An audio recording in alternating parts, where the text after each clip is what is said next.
Welcome to your daily deep dive for April 18th, 2025. Glad to be here. This is powered by Alarms.Global, and we're here to give you a quick but thorough look at today's key news. Ready when you are. So, first off, have you heard about anything interesting happening up in space today, maybe involving rockets? I have, yes.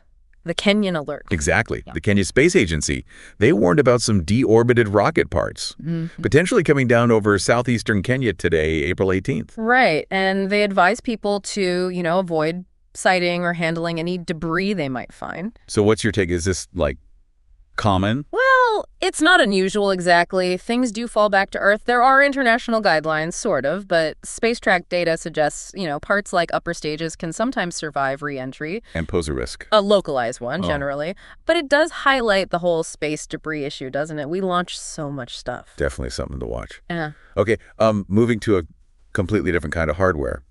What's the latest from the Arabian Sea? Ah, yes. The reports involving the U.S. Navy. Right. Yemeni armed forces, the Houthi-aligned ones. They announced today, April 18th, that they targeted the USS Carl Vinson carrier group.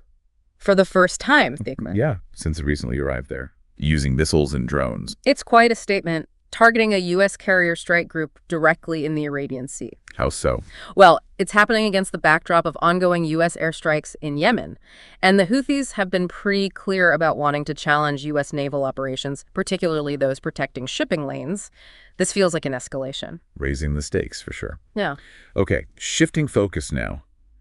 Any notable moves on the diplomatic front? Maybe tensions rising? Yes, involving France, actually. Oh, what's happened there? France has formally prohibited its citizens from traveling to Iran as of today. Wow, a full ban. Why? They're citing rising security concerns, more arbitrary detentions of Europeans recently, and just, the wider regional tensions.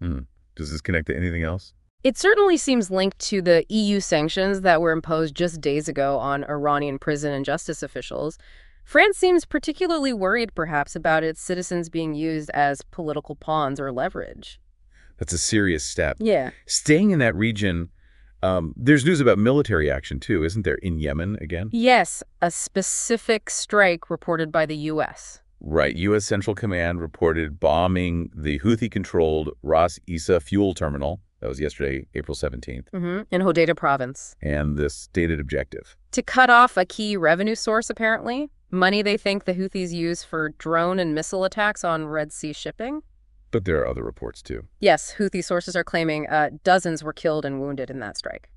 So a significant human cost, potentially, even if the aim is financial. Exactly. It's rarely clean-cut when you target infrastructure like that. Big potential for blowback. Okay, let's pivot to Eastern Europe. What's the situation with the energy infrastructure in Ukraine? Not good news there, I'm afraid. The ceasefire, the moratorium on energy strikes. It ended. Yes, that U.S.-brokered 30-day pause expired yesterday, April 17th, with no extension agreed upon. And the result? Reports indicate Russia immediately resumed targeting Ukrainian power sites. Despite the pause, what's the Kremlin saying?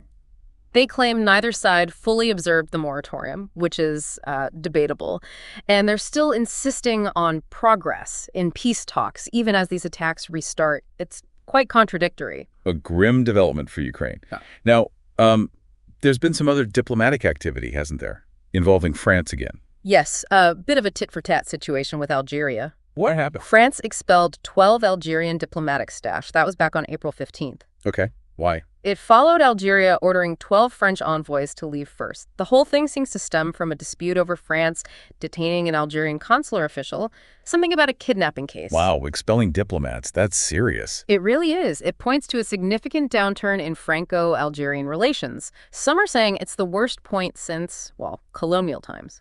A major diplomatic fallout. Right. On a completely different note. Some fascinating tech news coming out of China. Space-related again? Ah, yes. The lunar orbit mission. Very interesting. China deployed the first 3-satellite constellation in a distant retrograde orbit, or DRO, around the moon, using their Jilin-1 satellites. That's right. Launched and activated around April 16th. It's a world first, that kind of network in that specific orbit. So what's the big deal about DRO? Well, it offers advantages for deep space communication and navigation. It's a stable orbit, good vantage point. Essentially, it enhances their capabilities significantly, paving the way for more ambitious future missions, maybe even crewed ones beyond the moon. So laying groundwork for bigger things.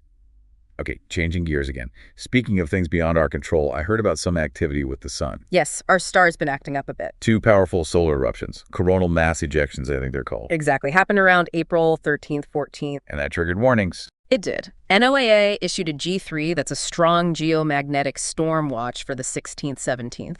They warned power grid and satellite operators about potential disruptions. Any visible effects? Definitely. There were reports of auroras, the northern lights, seen much further south than usual, Minnesota, for example, and the K-index, which measures geomagnetic activity, hit a peak of 6, which is pretty unusual for mid-April. A good reminder of the sun's power. Okay, back down to Earth. There were some significant infrastructure issues, weren't there? In the Caribbean. Yes, unfortunately. Puerto Rico. An island-wide blackout. That sounds awful. It was. A transmission line fault on April 16th caused a cascading outage. Cut power to nearly all 1.45 million electric customers. That's something like, what, 14 million people affected? Just before Easter weekend, too. Terrible timing. Has this happened before? Yes, and that's the worrying part. It underscores the grid's fragility. This was less than 5 months after another major blackout. Clearly, major investment is needed there. All right, let's talk trade and shipping regulations in the U.S. I believe there was an update. Yes, regarding those proposed fees on Chinese-linked vessels. The Biden administration initially wanted to levy pretty significant fees, right? To boost U.S. shipyards. That was the plan, but it got scaled back yesterday, April 17th. Why the change? Objections from the shipping industry, mainly. Concerns about costs and disruption. So what's the revised plan? There are now exemptions for domestic routes, U.S. territories, Great Lakes traffic, and some other categories, and the implementation is pushed back too. It's now set for October 14th, 2025, with a gradual phase-in over 3 years. More of a compromise. A softer landing, perhaps. Yeah. Okay, switching continents again. Yeah. Reports of protests related to media, somewhere in Europe. That's right, in Serbia, at the state broadcaster. Radio Television of Serbia, RTS. What's going on? Student and civic groups have been blockading the entrances to their headquarters in Belgrade since around April 15th. Blockading? Why? They're accusing RTS of censorship and biased coverage, especially regarding some recent tragedies. They feel the broadcaster isn't independent. Are they serious about it? Seems so. They've apparently set up a tent encampment at the main gates and are vowing to continue until they see changes towards editorial independence. Shows how important media trust is. Now, in Afghanistan, there's been a notable shift in Russia's stance towards the Taliban, hasn't there? A very significant one, yes. Russia lifted sanctions, took it off the terror list. Correct. On April 17th, Russia's Supreme Court officially removed the Afghan Taliban from its list of banned terrorist organizations. They'd been on that list since 2003. Why now, after all this time? It looks like Russia is seeking closer security cooperation, pragmatism, really. They want to work with the Taliban, who are in control, to counter regional threats like ISIS-K and manage border security. Even though Western governments are still wary. Yes, Western concerns about the Taliban's human rights record remain very strong. Right. But Russia seems to be prioritizing its immediate security interests in the region. A pragmatic, if controversial, move. Okay, final question. There's a report about some international airspace concerns involving Australia and Russia. Yes, down near Indonesia. Australia's Prime Minister Albanese, he commented on this. He did, on April 15th. Said Canberra has asked Jakarta, the Indonesian government, for clarification. Clarification about what? About reports that Russia has requested basing rights for its long-range bombers at Indonesia's Manua Air Force Base in Papua. Papua.